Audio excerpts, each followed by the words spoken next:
Processo per la morte dell'infermiera 56enne Lidia Caronda nello schianto di ieri in A4 alla Tisana. Solo oggi la conferma dell'identità, il corpo era irriconoscibile, lavorava in ospedale, il cordoglio dell'ULSS 2.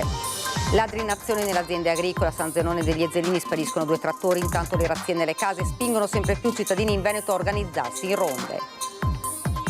Rogo nel vano della lavanderia dell'ospedale San Bortolo di Vicenza, mattinata di panico e caos, interventi sospesi, pazienti spostati di reparto o rimandati a casa. Il Veneto si indebita e non garantisce servizi ai cittadini, attacco a tutto campo del Partito Democratico sul bilancio regionale. Nemirino Zaia sembra che viva su Marte. Docente a contratto da 20 anni ha deciso di fare causa all'Università di Padova la storia di Francesco Spagna, che insegna antropologia culturale e chiede vengano riconosciuti il suo ruolo e la sua dignità.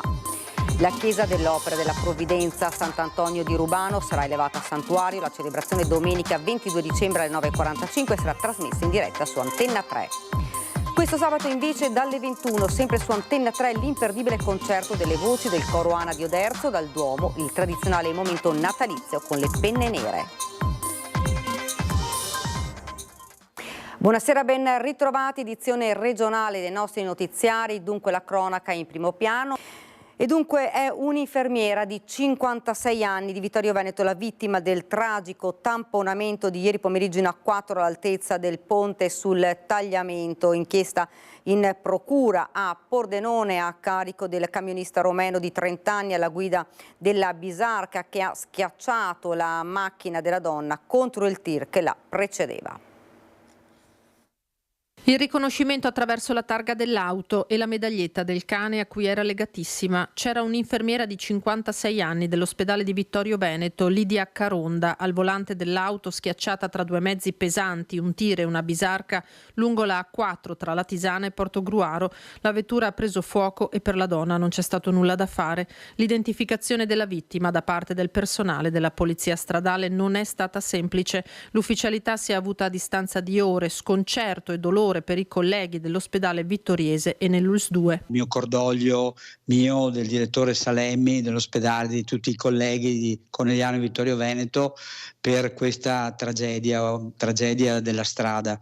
Una persona, una collega che lavorava nella piastra ambulatoriale di Vittorio Veneto, amata e stimata da tutti i colleghi, da noi tutti, per il lavoro che lei faceva, per il modo di fare squadra, per il modo di approcciare i pazienti, sempre con sorriso, sempre con la massima disponibilità, e per noi questo è una grande mancanza. Lidia Caronda lascia un figlio, Johnny, i genitori che vivono a Ceneda e la sorella minore. Abitava tuttora in città, in via Scrizzi, e lavorava in ospedale da anni. La Procura della Repubblica di Pordenone ha aperto un'inchiesta per omicidio stradale da verificare le responsabilità del conducente della Bisarca, un 30enne romeno che ha tamponato violentemente l'auto schiacciandola contro il tir che la precedeva. Commozione da parte dell'amministrazione comunale per un lutto che colpisce tutta la comunità. La perdita di una persona cara risulta ancor più dolorosa quando avviene in modo così improvviso, ha commentato la sindaca Mirella Bagliana. L'assessora al sociale Laura Ceccarini la conosceva bene. Con il suo sorriso e la sua esuberanza ha sempre portato la gioia nei reparti dove lavorava, dice. La tragedia della sua morte coglie tutti impreparati. Un'umanità e una sensibilità non comuni, quelle di Lidia. Lei lavorava nei poliambulatori, nella piazza ambulatoriale, quindi aveva a che fare con la gente che aspettava per le liste d'attesa, eccetera. L'umanità con cui affrontava questi problemi, che come sappiamo le liste d'attesa esistono, e quindi cercava di tranquillizzare le persone, aiutare le persone, dare disponibilità alle persone. Questa è una grande dote che ci mancherà. Continuiamo con la cronaca. Doppio furto di trattori nella notte a San Zenone. Un doppio furto di trattori nella notte, su cui indagano i carabinieri, ha colpito 2 aziende agricole di San Zenone degli Ezzelini, quella della famiglia di Diego Gusato e l'azienda di Mauro Rinaldo in via Mezzocel. I ladri, si presume una banda organizzata, hanno trafugato con il favore delle tenebre i 2 mezzi, approfittando di un camion articolato per caricarli a bordo e scappare via. Rabbia e sconcerto per una delle vittime, Mauro Rinaldo, che quantifica in oltre 45.000 euro il danno subito e ci racconta come ha scoperto il furto. Io sono andato a prendere il trattore perché mi serviva, era in un magazzino un po' in disparte rispetto alla stalla, perché il nostro primo lavoro è la stalla la mattina, e sono arrivato là e non l'ho trovato. Un mio amico mi ha fatto presente di un camion in zona industriale a Borso del Grappa, fermo da 4-5 giorni, da giovedì, venerdì scorso, e si vedevano anche delle macchine che cioè della gente che andava sul camion, andava, veniva, e proprio questa mattina il camion non c'era più. Fra le piste che si stanno battendo c'è proprio questa, l'identificazione di un camion che sarebbe stato avvistato in piena notte anche da un vicino del signor Rinaldo. Abbiamo verificato anche con i carabinieri, strada un po' fangosa, ci sono 3 metri di ruote sull'asfalto e poi non si vede più niente. È facile che si sono fermati, hanno fatto tipo un pit stop, l'hanno caricato, sono andati giù, hanno caricato l'altro e poi prendi l'autostrada, e per quando noi ci siamo accorti era già al di là del confine. Un'altra ipotesi è quella che i trattori rubati possano essere usati da criminali organizzati per delle spaccate nel territorio. La sorte è 50-50. Se, come dicono i carabinieri, per una spaccata nel giro di qualche giorno succederà qualcosa e poi magari li ritroveremo.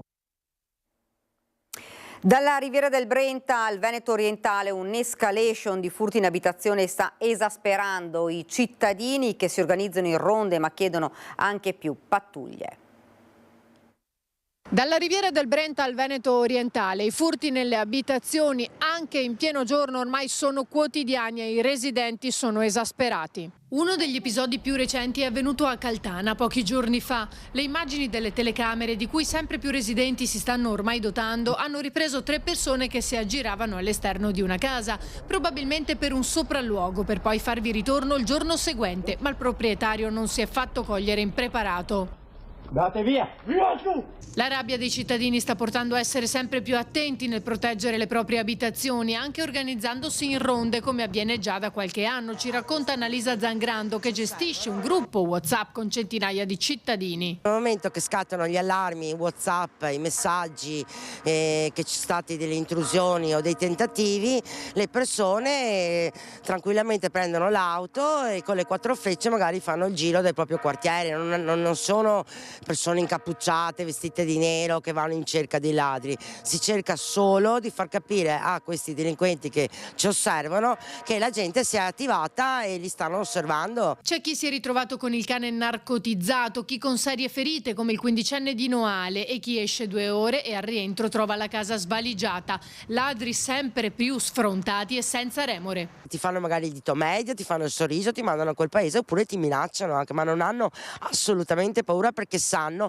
che noi non siamo preparati a reagire. Le persone si ritrovano in casa e li affrontano o li minacciano, persone anche casalinghe, persone normali, perché loro giocano nella nostra quotidianità, da quello che abbiamo capito noi. In quello che si fa normalmente durante il giorno, anche il portare, rientrare a casa con i bambini, fai la doccia, metti su da mangiare, loro nel frattempo magari sono in camera che ti stanno svaligiando la camera. Anche i sindaci sono esasperati, per questo il primo cittadino di Pianiga, sostenuto da vari colleghi, ha scritto al prefetto di Venezia. Ho scritto al prefetto perché mi vedo inerme di fronte a una situazione del genere, con le case di Pianiga che vengono battute casa a casa, anche con le persone dentro. E noi come amministrazione abbiamo incentivato la presenza della polizia locale.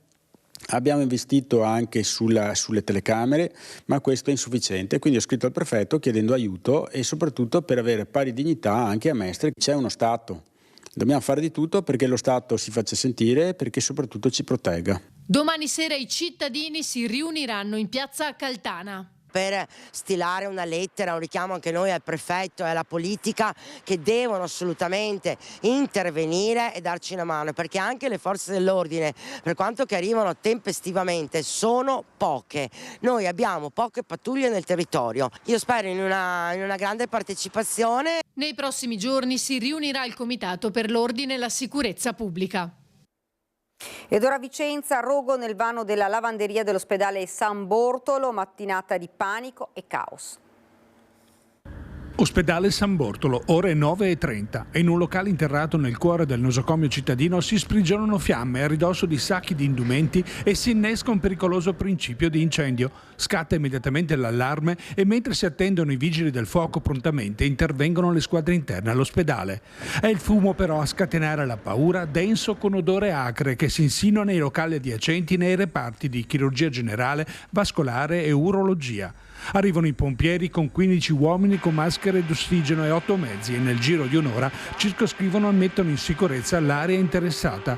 Non ancora chiarita la causa dell'innesco, dovuta forse al surriscaldamento o al cortocircuito di un grosso macchinario. Di un incendio che ha interessato l'area del guardaroba, proveniente soprattutto appunto dal distributore automatico delle autodivise.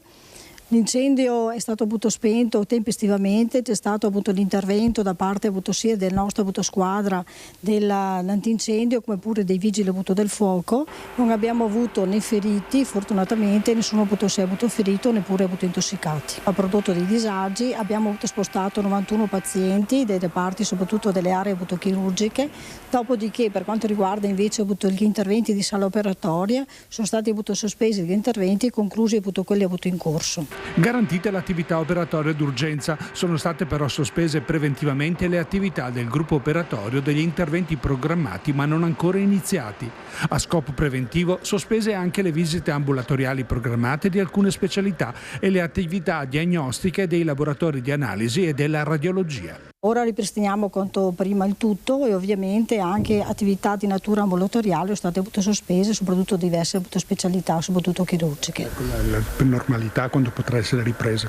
Adesso sta facendo appunto tutta quanta appunto la definizione dello stato appunto stato appunto dell'arte, diciamo, e quindi quanto prima appunto ripristineremo tutta quanta l'attività. E mentre i vigili del fuoco mettevano in sicurezza l'area dell'incendio, i pazienti in attesa di fare le visite programmate sono stati respinti. Non so signora, non lo so. Lei non ha la possibilità? No, devo stare qua. No, di un contatto. Io ho appuntamento in area di ostetricia, quindi Tutti gli appuntamenti sono sospesi, in via informale, non abbiamo indicazioni. Dobbiamo solo tenere fuori le persone dall'ospedale. Non le so dire niente. Dobbiamo tornare indietro, dovevamo fare una visita. Ho sentito un po' di fumo e sono venuto qua direttamente, dopo mi hanno detto che non si può entrare in cucina e quindi direttamente sono venuto qua. C'era fuoco, lavanderia e io dovevo essere ricoverata oggi, così mi capite. E cosa vi hanno tenuto fuori? Cosa vi hanno detto? No, non mi lascia passare e adesso torno a casa e perdo la priorità del mio appuntamento. Io aspetto la suocera che è in nefrologia sta facendo la terapia, aspetto che me la mandino fuori per portarla a casa. Si sente odore, vero? Sì, no, ma adesso poco. 2 ore fa era irrispirabile l'aria. Sì, aveva una visita prenotata, ma non ci faranno entrare. A che ora l'aveva? Alle 11. Cosa vi hanno detto? Niente, non sanno dire niente. Fanno stare tutti fuori. La signora era importante? Sì. Ma con sapere come che potremo andare avanti, no? Ho un appuntamento di una visita, ma è bloccato tutto, non si fanno. Si chiameranno a casa più avanti. Non ho idea proprio. Sono arrivata qua anch'io così la sorpresa. Torno a casa. Che cosa le hanno detto? C'è un incendio? Che c'è un incendio e non sanno quando apriranno le visite, per cui ci mandano a casa. Ma non so neanche io, sto cercando di capire, per cui anche di capire cosa devo fare. Lei per esempio avevo una visita, vorrei capire se devo riprenotarla o cosa fare, insomma. No, io non ho visto niente, mi hanno solo detto di aspettare, non fanno entrare nessuno e quindi siamo qui in attesa. Abbiamo sentito odore H dell'incendio. Sì, penso fosse al centro sangue, da quello che ho capito io, che però è dall'altra parte.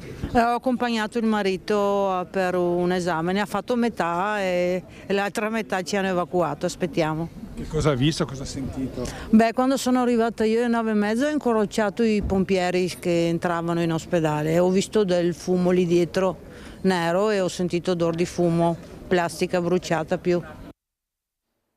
Il Veneto si indebita e non garantisce servizi ai cittadini, è un attacco a tutto campo quello del Partito Democratico sul bilancio regionale. Spesso quello che dice il presidente Zaia è finto, nel senso non corrisponde alla realtà, del resto lui non fa il presidente del Veneto, fa il presidente di Marte, perché racconta di una realtà che se camminasse come tutte le persone normalmente per le strade vedrebbe in maniera diversa. Con la votazione della legge di bilancio regionale sul piatto, il Partito Democratico presenta le sue controproposte e attacca quelle che definisce le false notizie diffuse da Zaia su di un Veneto felice perché sostanzialmente esente da tasse.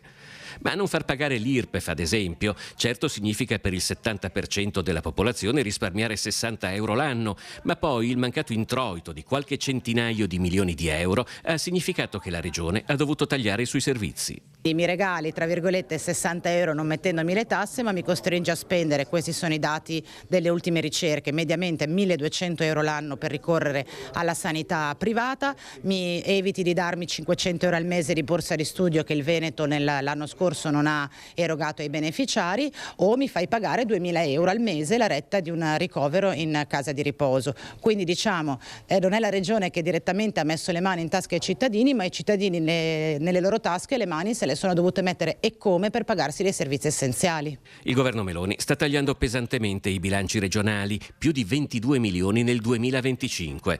La superstrada pedemontana intanto costerà ai veneti oltre 42 milioni nel 2025, più di 37 nel 2026 e 33 nel 2027. Il bilancio non regge più, è costretto a mettere le tasse, le mette sulle imprese, che è diciamo in questa regione la tassa più odiosa di tutte, controtendenza rispetto alle regioni del nord produttive. Zaia decide di tassare le imprese, che infatti si ribellano e oggi sono tutte in audizione congiunta in prima commissione per chiedere alla Giunta di ripensare a questo passaggio. Questo sarà il primo anno di indebitamento della Regione dal 2017, attacca il PD, e in un periodo in cui la tenuta sociale ed economica del Veneto è a rischio, si spendono soldi per progetti come i palazzetti del ghiaccio, ad esempio, che costeranno 18 milioni di euro in 3 anni.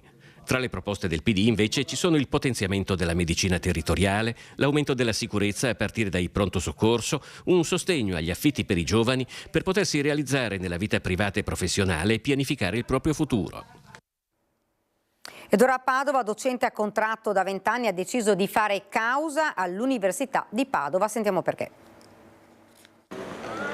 Meccanismi complessi quelli che portano alla docenza universitaria. In uno di questi si è incagliato, ma è la storia di molti professionisti, Francesco Spagna, 62 anni, dal 2006 è professore di antropologia culturale in varie facoltà dell'Università di Padova. Dopo 20 anni di insegnamento con una retribuzione del tutto inadeguata, nel 2023 raccoglie gli incartamenti, ha deciso di fare causa all'Ateneo. La posizione del docente a contratto è estremamente penalizzante, insomma, mette in una condizione poco dignitosa dal punto di vista della retribuzione, e appunto può succedere che i docenti a contratto rimangano docenti a contratto. Quando cominciai a prendere i primi contratti nel 2006-2007, insomma, la retribuzione era diversa. Dopo la riforma Gelmini c'è stato un calo consistente. Al momento io prendo una retribuzione di 1.800 euro circa lordi per 42 ore di lezione. Nelle ore di lezione non sono comprese le sessioni d'esame o le tesi di laurea, ma per gli studenti non c'è differenza. Francesco Spagna è un professore dell'università e tale si sente il docente, che si trova a fare i conti con una condizione retributiva nettamente diversa. Però il processo si è aperto ad aprile, prossima udienza a febbraio 2025. L'obiettivo è quello di dialogare e di ottenere dignità. In 20 anni, passandomi migliaia di studenti in tutti i corsi che ho fatto, è chiaro che io giro per strada, ogni tanto qualcuno mi fa buongiorno professor, per cui io mi auguro che questo sia riconosciuto, che questo significhi qualche cosa per l'Ateneo, perché al momento, come dire, sono praticamente messo da parte. Ha anche perso dei corsi? Sì, ho anche perso dei corsi, sì, certo, non sono stati rinnovati, sì. La chiesa dell'Opera della Provvidenza a Sant'Antonio di Rubano sarà elevata a santuario. La celebrazione si terrà domenica 22 dicembre alle 9:45 e sarà trasmessa in diretta su Antenna 3, emittente del Network Media Nord-Est. Un caloroso abbraccio, una fede che palpita, quella che si respira nella chiesa dell'Opsa, che dal 22 dicembre sarà elevata al santuario. Il grande mosaico del Cristo risorto dell'abside accoglie chi entra, la cui attenzione viene presto attirata da Maria, Madre della Provvidenza, l'icona con lo stemma originario dell'Opsa. E proprio Maria, Madre della Provvidenza, sarà dedicata alla chiesa, realizzata all'interno della struttura che alle porte di Padova ospita 600 persone con fragilità, disabili e anziani, pronti a vivere domenica 22 dicembre una grande giornata di festa. Questa però sarà una festa ancora più sentita, perché il Vescovo ci fa il dono, l'intera diocesi per la verità, ci fa il dono di elevare a santuario la nostra Chiesa. La nostra comunità è molto orgogliosa di questo segno, perché è fatta di persone che sono qui, che vivono qui, è fatta appunto di operatori, è fatta delle tante persone che dall'esterno ci sostengono e che nel santuario potranno trovare un luogo di incontro come è sempre stato finora. Alle 9:45 di domenica 22 dicembre la solenne celebrazione eucaristica con dedicazione ed elevazione al santuario della Chiesa, presieduta dal Vescovo di Padova, Monsignor Claudio Cipolla, sarà trasmessa in diretta su Antenna 3, canale 10 del digitale terrestre. Un santuario che per le persone diventerà esperienza di fede e carità, come recita il motto dell'Opsa: Caritas cum fide, Cristo in fratribus. Qui si fa esperienza di una umanità molto profonda, quasi sollecitata dal contesto. Anche uno che è un po' freddo rispetto a queste cose, una volta che fa passi qui dentro, incontra persone, incontra la possibilità di dare una risposta, esce rasserenato. Una casa, l'Opera della Provvidenza Sant'Antonio, nata dalla volontà del Vescovo di Padova Girolamo Bortignon di accogliere quelli che allora erano gli ultimi fra gli ultimi, i bambini con disabilità che vivevano nascosti nelle case negli anni 50 e 60. Ieri come allora, testimonianza concreta di amore e carità, l'Opsa sarà uno dei luoghi giubilari della diocesi di Padova. Veramente possiamo dire che dagli inizi fino ad ora la provvidenza risplende su quest'opera. E sabato in diretta su Antenna 3 dalle 21 il concerto natalizio con i cori alpini dell'Ana di Oderzo nella suggestiva cornice del Duomo addobbato a festa. Dio del cielo, Signore delle cime. Chi meglio di un coro può esprimere questa atmosfera natalizia, ancora di più un coro alpino. Si avvicina il Natale. Per l'occasione, sabato 14 dicembre a partire dalle 21, Antenna 3 trasmetterà in diretta il concerto Natale con De Marzi nella suggestiva cornice addobbata a festa del Duomo di Oderzo. A dirigere i cori delle voci alpine Claudio Provedel, accompagnato dalla fisarmonica di Davide Casagrande, canti d'autore da Piccola Canta di Natale a Signore delle Cime, presentati e commentati dal celebre compositore Beppi De Marzi. Il maestro Beppi De Marzi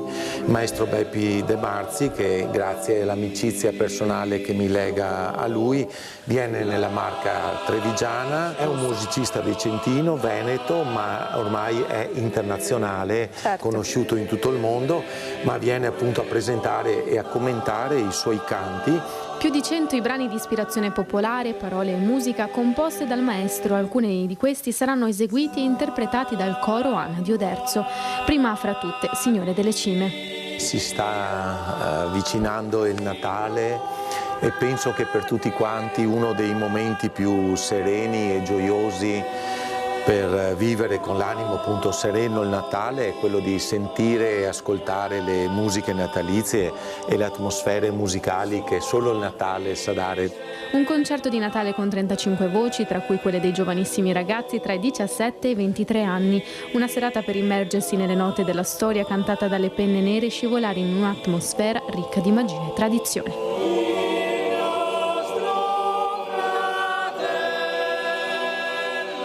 Ora la sigla e le previsioni del tempo, grazie per averci seguito, arrivederci.